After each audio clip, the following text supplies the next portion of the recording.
Bharatiya Janata party का सुपड़ा साहब हरियाणा में भी और केंद्र में भी है। मांगने से तो मिलता नहीं है, छीननी पड़ेगी। छीनने का काम में ना बखूबी आवा है, मैं अपने आप छीन लूंगा। युवा साथियों का साथ चाहिए। इंडस्ट्री आ रही है उनसे बात अब करते हैं जी। पहले अपना नाम बताएं आप। मेरा नाम राम कुमार कश्यप, एडवोकेट करनाल, और मैं प्रदेश स्तर पर जनरल सेक्रेटरी हूँ एनसीपी पार्टी का जी। और शरद पवार जी के आशीर्वाद से और मराठा वीरेंद्र वर्मा जी ने मुझे बनाया है जनरल सेक्रेटरी जी। और मैं बैकवर्ड क्लास से संबंध रखता हूँ, कश्यप समाज से। जी। और जब से शरद पवार जी नए अनाज मंडी में आए थे, बहुत बड़ी जनसभा हुई है और शरद पवार जी ने स्वयं ही एक घोषणा की थी कि यहाँ से हमारा कांग्रेस का और एनसीपी का गठबंधन है और यहाँ से आने वाले लोकसभा का चुनाव जो है मराठा वीरेंद्र वर्मा जी लड़ेंगे और भी जो पार्टियां गठबंधन में आएगी उनसे भी बात करने की जिम्मेदारी मेरी होगी।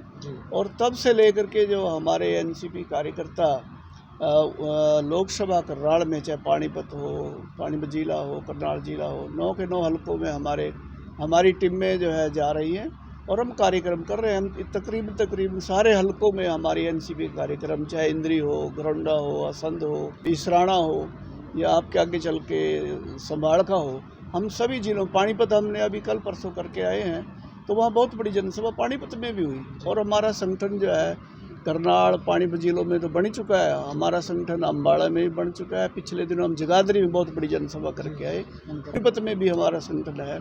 हमारा उत्तरी हरियाणा में तकरीबन जो है संगठन बन चुका है और अब हमारी कुरुक्षेत्र में भी जो है 20 अगस्त को हमारी बहुत बड़ी जनसभा होने जा रही रोड धर्मशाला में और हमारी वहाँ भी तैयारियाँ चल रही है। जो साथी ये कहते थे कि भी हरियाणा में एनसीपी का जो कुछ नहीं है, आज वो खुद कहने लगे हैं और सारा मीडिया चैनल भी कहने लगे हैं कि आज एनसीपी का ग्राफ दिनों दिन बढ़ रहा है और आप देखेंगे मराठा वीरेंद्र वर्मा जी को लोग तो इंतजार कर रहे हैं वोट देने की। और लोग हम फील्ड वर्कर हैं, फील्ड में सभी हम हलकों में जा रहे हैं। सब जन की आवाज़ है कि इस बार जो है लोकसभा करनाल से मराठा वीरेंद्र वर्मा जी को हम भारी बहुमत से जिताएंगे और भारतीय जनता पार्टी का सुपड़ा साहब हरियाणा में भी और केंद्र में भी है जी। तो हमारी शुभकामनाएं आपको। हमारे साथ चमेल सिंह कश्यप हैं, संगठन मंत्री हैं जी। आज की अगर मैं बात करूं मौजूदा सरकार की, सबसे ज़्यादा हम युवाओं से बात करते हैं, रोजगार की हो, महंगाई की हो। युवा को अपना भविष्य अंधकार में दिखाई दे रहा है। पलायन मैं उसको कहूँगा जो विदेश हमारे देश का युवा जा रहा है। युवाओं के लिए आप क्या स्पेशल लेके आप? सबसे बड़ा मेन कारण इस टाइम युवा का यही है कि युवा को रोजगार नहीं मिल रहा जी और सरकार इस एजेंडे पे फेल ही रही है। दूसरा एक मुद्दा हो रहा है अपने, मेरा हल्का घरौंडा लगता है। हल्का घरौंडा ऐसे ये 9 हल्के हैं हमारे जो जमुना की बेल्ट के हैं, 10 हल्के हैं और उसके अंदर एक जितने किसान साथी है ना मेरे यमुना बेल्ट के लगते हुए, उनका एक बड़ा तगड़ा मसला है ज़मीन का, श्यामलात ज़मीन का। वो श्यामलाती ज़मीन का, श्यामलात कह लो, श्यामलाती कह लो, उस ज़मीन का मसला ऐसा है, अगर मान लो इधर यमुना झुकेगी वो फ्लड एरिया में डाल रखे हैं इन्होंने। और जबकि भी फ्लड एरिया के नाम का हर साल मेरे ख्याल में 1100-1200 करोड़ रुपया ही केंद्र सरकार तक लेकर रिपेयरिंग के नाम का खा जाए। किसान साथी थे, किसी को हज़ारों एकड़ ज़मीन बर्बाद होगी। मान लो कोई छोटा जिम्मेदार है, कोई 20 किले का, कोई 10 किले का, जितना मेरा कश्यप समाज ज़्यादातर यमुना बेल्ट के अंदर वो लगाते हैं गोचे, फसल पैदा करें, खरबूजा, मतीरी, छोटी मोटी फसल। तो मेरे समाज ज़्यादा इस चीज़ तक प्रभावित है। दूसरा, जिस दिन हम लोकसभा में बैठेंगे, ऊपर वाले ने और जनता ने, जनार्दन ने हमारे को बनाया, सबसे पहला मेरा यही मुख्य उद्देश्य होगा, जितनी यमुना की बेल्ट लगती ज़मीन है, श्यामलाती ज़मीन है, पहले मराठा जी पर वहाँ साइन करवाया का भाई, ऑर्डर करवाया का जी भी मैं करनाल में बढ़न दूँगा, इतना करनाल में ही नहीं आने दूँगा। जितनी जहाँ भी भागीदारी होगी, अब मान लो 33% कुछ सरकार ने बोली थी लेकिन मिली तो नहीं है, तो दिलवानी भी तो पड़ेगी। वो मांगने से तो मिलता नहीं है, छीननी पड़ेगी।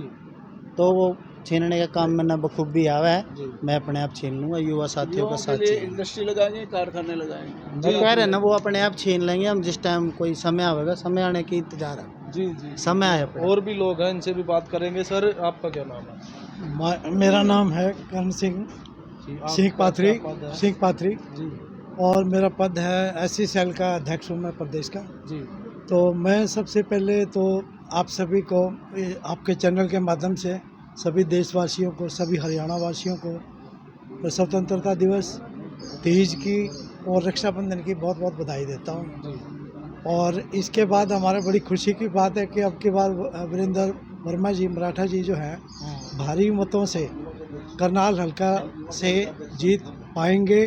क्योंकि पहले जो है ना, इन लोगों ने ये कहा था कि भाई ये पार्टी जो है कुछ जाति विशेष की पार्टी है, लेकिन अब 36 बिरादरी इनके साथ जुड़ी हुई है। जी और कल हमने पानीपत में दिखा दिया है कि हम कितनी तादाद से लोगों ने इनका हौसला अफजाई किया है और वोटों में तब्दील करके दिखाएंगे और भारी मतों से मतलब लोकसभा का अब की बार चुनाव जो है ना ये जीतेंगे। जी धन्यवाद। जी। आपका क्या नाम है? मेरा नाम संदीप शर्मा जी, गाँव सालवन से जी, युवा अध्यक्ष हूँ जी।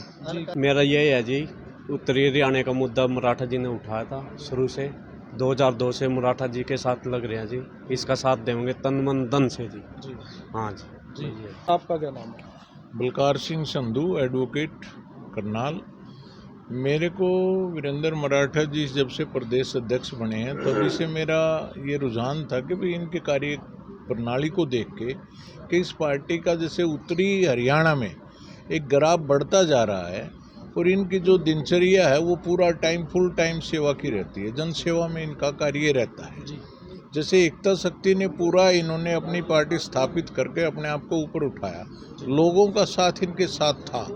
जिस टाइम इन्होंने मेंबर पार्लियामेंट का इलेक्शन लड़ा तो थोड़ी सी वोटों से इनके रह गई थी, वो पानीपत और समालका या उस एरिया की कमी थी। करनाल से जब भी जीत गए थे और उस टाइम एक पार्टिकुलर इनकी एकता शक्ति का ही रुझान था। परंतु अब जैसे विभिन्न भागों के लोग, सारी जातियों के सर्व जातीय लोग अब यहाँ जो लोग बैठे हैं सभी जातियों के बैठे हैं, पार्टिकुलर ये किसी खास उसके नेता नहीं रहे, अब ये सर्व जातीय नेता बन चुके हैं।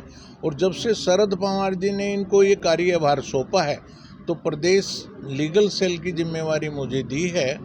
अब जैसे मतलोडा, पानीपत, अब कुरुक्षेत्र में कार्यक्रम है तो इससे लगता है कि एनसीपी जो है ना बहुत राइज कर रही है। इनसे पहले जो भी यहाँ पे एनसीपी का कार्यक्रम या कार्य प्रणाली रही उससे लोगों में इतना प्रभाव नहीं हो पाया था, परंतु जब से ये प्रदेश अध्यक्ष बने हैं एनसीपी के, शरद पवार जी ने इनमें विश्वास जताया है और वो देख के जताया कि इनके पास एक बहुत बड़ा ग्रुप वोट का है और प्रजातंत्र में जिसके पास वोट की शक्ति होती है वो ही नेता होता है, तो इसलिए ये बहुत बड़े इस एरिया के नेता हैं। अगर ये मेंबर पार्लियामेंट का हमारा कोई शक नहीं है कि भाई ये जीत नहीं होगी, हमारी जीत निश्चित है। सिर्फ हमारी जो कमियां पहले रह गई थी उन कमियों को सुधारने में हम लगे हुए हैं, पार्टी को संगठन कर रहे हैं, मना रहे हैं और ये दिन दूर नहीं है कि मेंबर पार्लियामेंट यहाँ से होंगे।